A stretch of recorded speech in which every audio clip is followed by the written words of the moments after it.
बिस्मिल्लाहिर्रहमानिर्रहीम। शुरू करता हूँ अल्लाह के पाक नाम से जो बहुत बड़ा मेहरबान नहायत रहम वाला है। दोस्तों, बहनों, भाइयों, बुजुर्गों, अस्सलाम वालेकुम। आज हम आपको कुरान पाक से शिफा और वाक़यात पर मालूमाती सीरीज की किस्त नंबर 11 में खुशामदीद कहते हैं। इस वीडियो में हम बयान करेंगे तख्लीक हजरत आदम अलैहिस्सलाम और फरिश्तों का सजदा करना। तो दोस्तों, हजरत आदम अलैहिस्सलाम की तख्लीक वजूद की तारीख में एक अहम वाक़या की निशानदेही करती है, जो अल्लाह ताला की हिकमत और इलाही मनसूबा की अक्कासी करती है। इस अहम मौका की तफसील कुरान पाक में है। खास तौर पर सूरह बकरा की आयत नंबर 30 से 34 में अल्लाह ताला ने अपने लामहदूद इल्म और हिकमत में हजरत आदम अलैहिस्सलाम को पहले इंसान और बड़ी नौ इंसान के बाप के तौर पर तख्लीक करने का इंतखाब किया। ये तख्लीक मनमानी नहीं थी, बल्कि इसने जमीन पर इंसानी तहजीब के आगाज की निशानदेही की, जिसमें हजरत आदम अलैहिस्सलाम को अल्लाह का नायब करार दिया गया है। अल्लाह ताला ने फरिश्तों को अपने फैसले से आगाह करते हुए फरमाया, बेशक मैं जमीन पर यके बाद दिगरे हाकम खलीफा बनाऊंगा। फरिश्तों ने अल्लाह ताला की अताअत और फरमाबरदारी करते हुए आजिज़ी से पूछा कि क्या आप इस ऐसे शख्स को ठहराएंगे जो इसमें फसाद बर्पा करे और खून बहाए, जबकि हम तेरी हम्दो सना बयान कर रहे हैं। ये सवाल इनहार्फ का नहीं था, बल्कि रज़ाए अल्लाही को समझने का था। इसके जवाब में अल्लाह ताला ने इन्हें तसल्ली दी कि मैं वो जानता हूँ जो तुम नहीं जानते। इस जवाब ने फरिश्तों की समझ से बालातर अल्लाह ताला की इल्म और हिकमत की तरफ इशारा किया।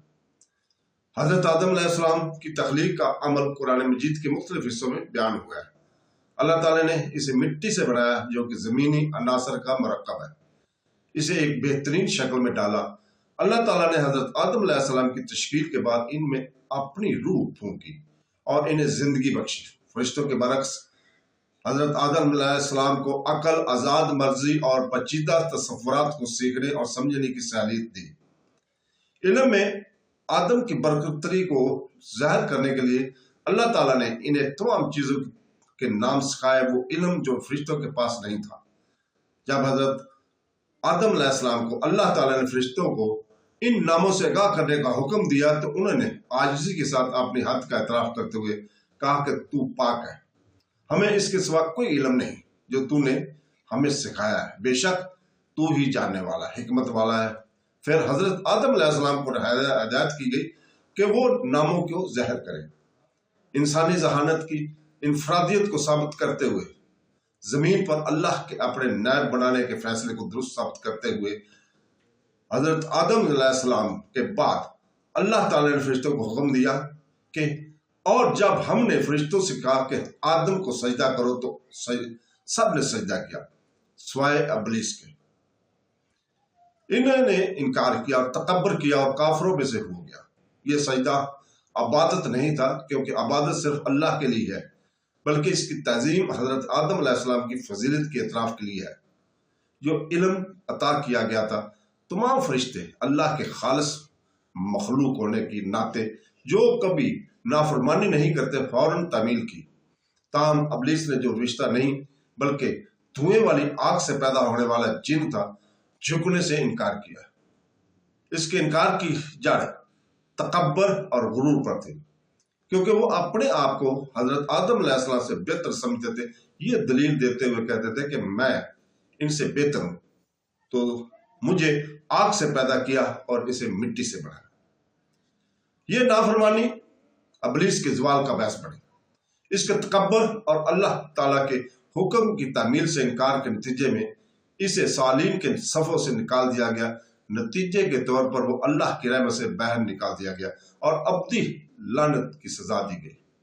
ताहम इब्लीस ने तौबा की बजाय आदम अलैहिस्सलाम और इनकी औलाद को गुमराह करने की कसम खाकर अपनी खता को मजीद बढ़ाया और कहा, जाओ कि तूने मुझे गुमराह किया है, मैं यकीनन तेरे सीधे रास्ते पर इनके इंतजार में बैठूंगा।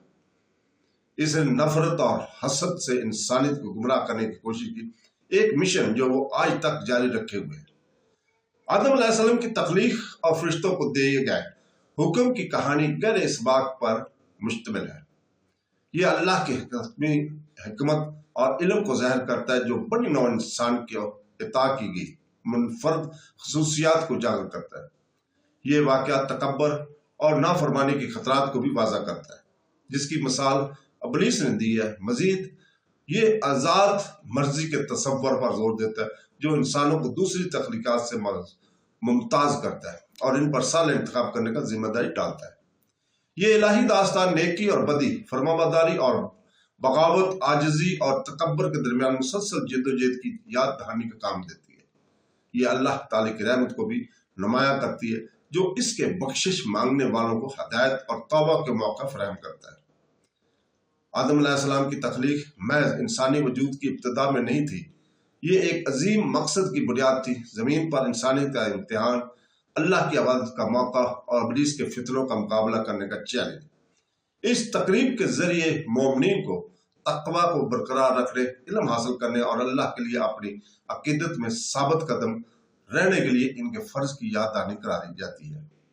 तो दोस्तों, इसके साथ ही हम कल तक के लिए इजाज़त चाहते हैं और अल्लाह ताला से दुआ करते हैं कि वो हमें कुरान हदीस पर अमल करने की तौफीक अता फरमाए। आमीन सुम आमीन। अल्लाह हाफ़िज़।